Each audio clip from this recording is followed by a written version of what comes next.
समुद्र उसी तरह सांस ले रहा था जैसे वह हमेशा लेता आया था। धीमी, गहरी और धैर्य से भरी सांसें, मानो उसे इंसानों के दुख सुख से कोई सरोकारहीन हो।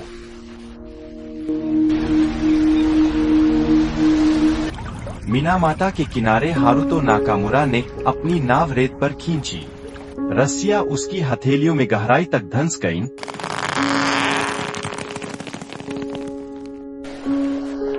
जालों में मछलियां भारी पड़ी थीं।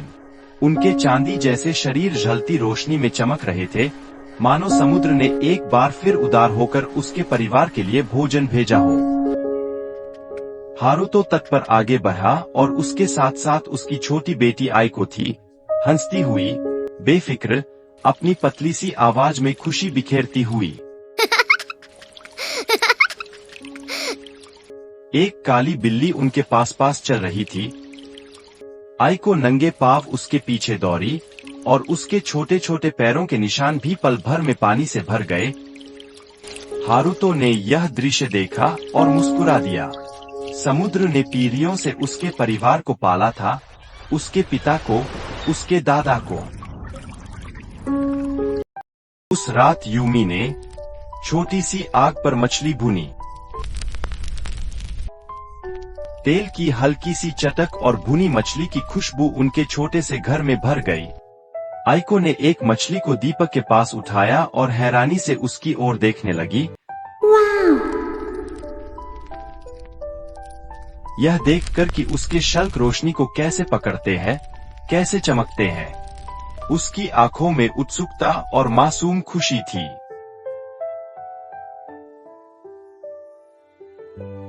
किसी ने भी यह नहीं सोचा था कि उसी समुद्र के भीतर, जो उन्हें जीवन देता था, कुछ धीरे धीरे जहर बन रहा था। सबसे पहले बिल्लियां चीखीं।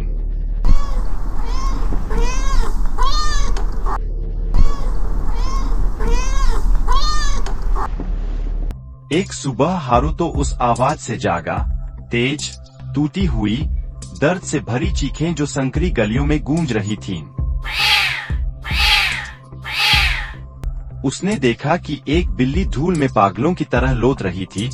उसका शरीर झटकों में कांप रहा था, मानो कोई अदृश्य शक्ति उसे तारों से बांधकर खींच रही हो। उसकी आंखें डर से फैली हुई थीं। दोपहर तक डॉग के पास और भी बिल्लियां बेजान पड़ी थीं। कुछ गलत था, लेकिन कोई समझ नहीं पा रहा था कि क्या।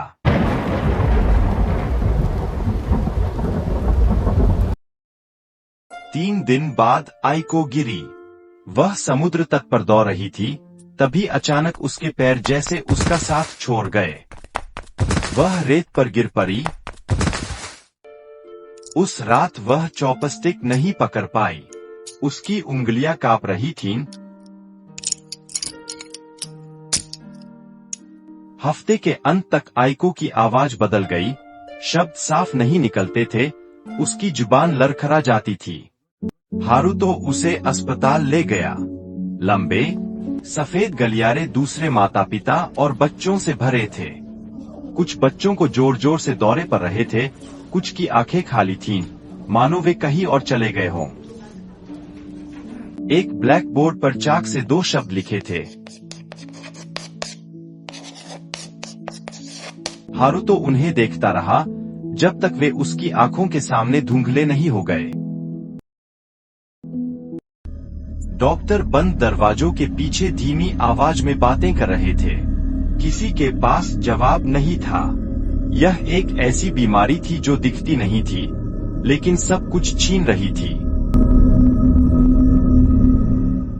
सच को सामने आने में समय लगा, क्योंकि वह लहरों के नीचे छिपा था। वही फैक्ट्री, जो सालों से शहर का हिस्सा थी, वही उनके जीवन के स्रोत को जहर दे रही थी।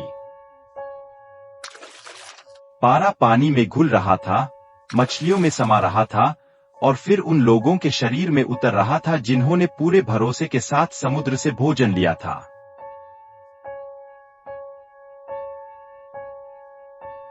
हारुतो को हर वह मछली याद आई जो उसने आइको को खिलाई थी, हर खाना, हर शाम। उसे याद आई आइको की चमकती आंखें, जब वह मछली के शल्कों को दीपक के नीचे देखती थी। अब वही यादें उसके दिल में चाकू की तरह चुभ रही थीं। जब परिवारों ने जवाब मांगे, तो दरवाजे बंद कर दिए गए। फैक्ट्री ने जिम्मेदारी लेने से इनकार कर दिया। पैसा तेजी से चलता रहा, इंसानी दर्द को रौंदता हुआ। एक रात तेज बारिश में हारुतो सड़क पर घुटनों के बल बैठा था। आइको का नाजुक शरीर उसकी बाहों में था। वह रोया नहीं, क्योंकि उसका दुख आंसुओं से बड़ा था, शब्दों से भारी था। उसका दिल टूट चुका था।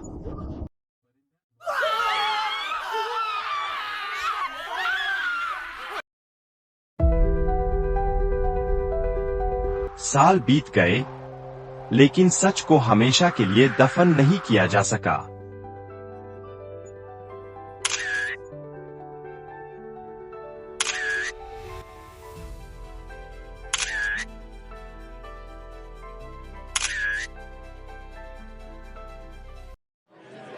जो बचे थे, जिनके हाथ अब भी कांपते थे, जिनकी आवाजें अब भी लड़खड़ाती थीं, वे उठ खड़े हुए। वे एक दूसरे के साथ आए, अपने बच्चों के लिए, उन नामों के लिए जिन्हें समुद्र ने मिटा दिया था। और दुनिया ने मिनामाटा की ओर देखा। आखिरकार बीमारी का नाम पड़ा।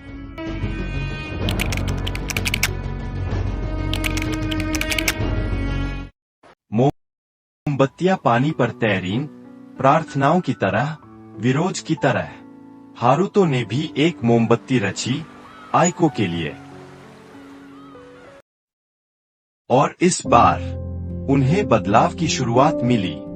वह जहर जिसने कभी उनके पानी को शांत कर दिया था और उनके बच्चों की सेहत छीन ली थी, अब सामूहिक इच्छाशक्ति की शक्ति से मिला। न्याय अदालतों के जरिए, विरोध प्रदर्शनों के जरिए, हर उस हाथ के जरिए उभरा जिसने बेकार बैठने से इनकार कर दिया।